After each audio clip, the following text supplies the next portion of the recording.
Now, every week at this time, we turn our attention to key issues affecting our planet. And this week on Climate Critical, we're looking to the oceans. Now, it's taken 5 years, but both the EU and the US have now signed up to the United Nations Clean Seas campaign, which amounts to a commitment to end plastic pollution.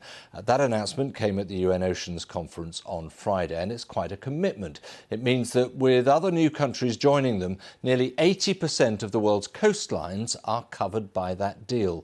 At the same time, though, a recent report by the OECD, that's the Organisation for Economic Cooperation and Development, throws cold water over any hopes that the problem might ever be overcome, because it claimed that even if the so-called plastic tap is turned off today, plastic stocks in the ocean would in fact triple by 2060.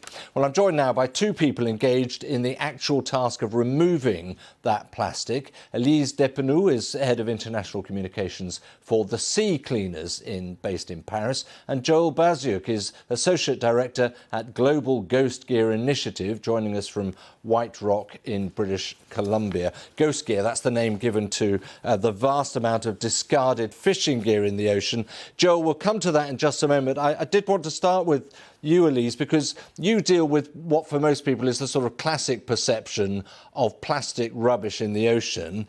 The hard fact is it's being dumped in far more and faster than you can possibly scoop it out again. What is the purpose of your mission?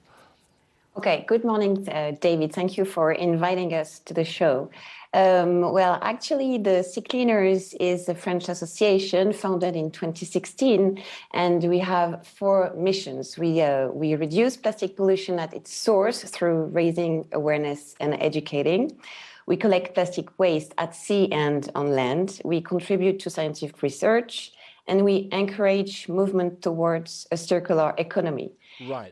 Just let me ask you on that. Sorry to interrupt you already, but let me ask you on the scooping up of the plastic, the taking it out of the sea. Yeah. I think we've got some pictures of a prototype vessel that you will hope to have in action fairly soon.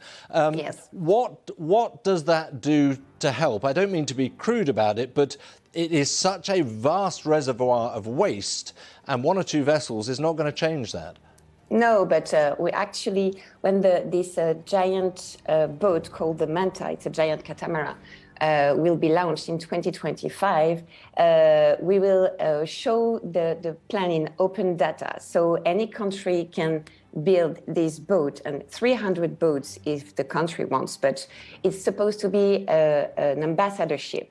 It's actually powered with renewable energies, with sails, obviously, but with turbines, hydro generators, photovoltaic solar panels, and it also runs with plastic waste. We will eat the plastic waste like the manta ray eats the plankton, and we will transform this marine plastic waste into energy on board. Right. So we are not saying that we are the solution. No, but you want that to scale up. Yeah. Exactly. We are part of the solution. Yeah. Yes. Joel, let me turn to you, because ghost gear, as you call it, fishing gear, discarded by fishing fleets across the world. I mean, I saw the figure that up to 70%, at least in weight, of plastic waste in the ocean is coming from fishing gear. I mean, that's a staggering figure. Yeah, it's 70%, up to 70% in the gyres specifically, so rather than the ocean writ large. But still, it's between about half to that, based on best estimates right now. We actually don't know exactly how much is out there, but it's a massive amount by mass. And one thing I'd like to point out as well is that there's a common misconception that fishers are just throwing gear over the side of their boats. Really, I mean, there's a lot of different reasons for that gear loss, and I think it's important for people to understand. I mean, fishing's not a fair weather industry, so it can get lost due to snags beneath the surface, rough weather, other vessels coming into contact with it and not realizing Presumably some of it is actually just discarded by illegal fishers when they're under threat. Certainly, illegal fishing is a significant contributor too, but again, quantifying the amount of illegal fishing is difficult. So quantifying the amount of dumped gear by illegal fishers is also very difficult to quantify. And sometimes where there are no end of life disposal options for fishers for gear, because again, some of these nets can weigh 20,000 pounds. where there are no end-of-life solutions, then they either end up on land stored for significant amounts of time, or they can be discarded. But that's less common than the general common causes of gear loss, or rough weather and snags and interaction with other gear and those types of things. Can I ask you then, what is the climate implication of all this? I mean, the programme is climate critical. We're talking about waste at the moment. Can you give us enlighten us a bit, Joel? Sure, it's an excellent question, and it's a good lead-in, actually, because although I don't think you can make a claim that losing fishing gear is causing climate change directly, certainly not the way that some other things are.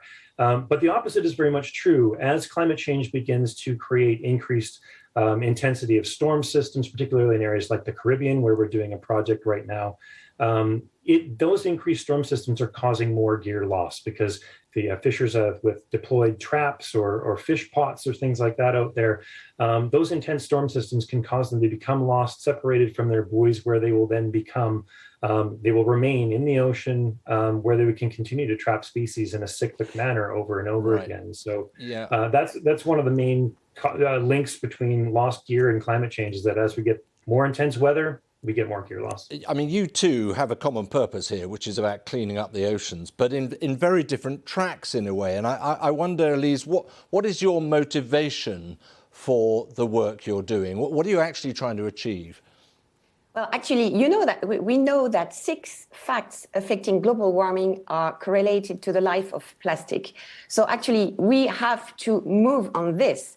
So extraction and production, consumption, end of life, recycling and closing the loop, because also recycling can significantly reduce the environmental impact of plastic pollution and its contribution to climate change. Less than 10% of plastic used around the world is recycled. So we are part of the solution. There's also the marine pollution. Every minute, the equivalent of a skip full of plastic is dumped into the ocean. So we have to do something. So Global Gear Initiative at its level, the sea cleaners at its level, but we all have to do something. Right. And there's I'm sorry to interrupt you again, Lise. We're getting a bit short for time. Joel, the same question to you, really. What's the motivation? I mean, yes, it's great to get rubbish out of the sea, but isn't there more to it than that? There's a lot more to it than that. I mean, 5 years ago, I don't think that this was on the agenda. I mean, the Global Ghost Gear Initiative, or the Triple GI as we call it, is about the same vintage as the Sea Cleaners. We launched in 2015. But now, as you mentioned, the UK government, one of our 20 member governments, through the OECD, produced that report on ghost gear last year in their G7 presidency. It's really hit the top of the global plastics policy and the global policy list. And I think that at the Triple GI, we do some removal gear, and a lot of our 132 member organizations around the world do removal as well. But it's also about prevention and education and making sure, honestly, gear is difficult to find once it's been lost. The ocean's a big place. If you can prevent it from getting there in the first place, you're doing a lot more harm, a lot more good. So we work across prevention, mitigation, and remediation or removal. You've probably, between you, got the most high-profile issue in terms of pollution in the oceans, because I think many people see the high seas as the poor relation in terms of climate change and efforts to mitigate and deal with that.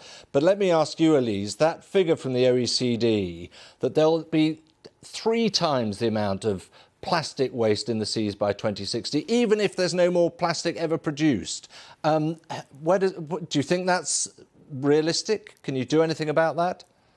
Well, regarding our mission, if we are realistic about this? Yeah, precisely. Yes, of course. Well, it's a real, it's a global ecological disaster. So we all have to do something one more time. 1.5 million animals die each year because of plastic pollution. 1 million birds die each year. So, and what about humans? We ingest the equivalent of 1 credit card a week. Wow. Well, because of plastic, through food, water consumption, breathing. Elise, I'm sorry to stop you, but we have to stop there. Elise Depew and Joel Percival, thank you both very much indeed.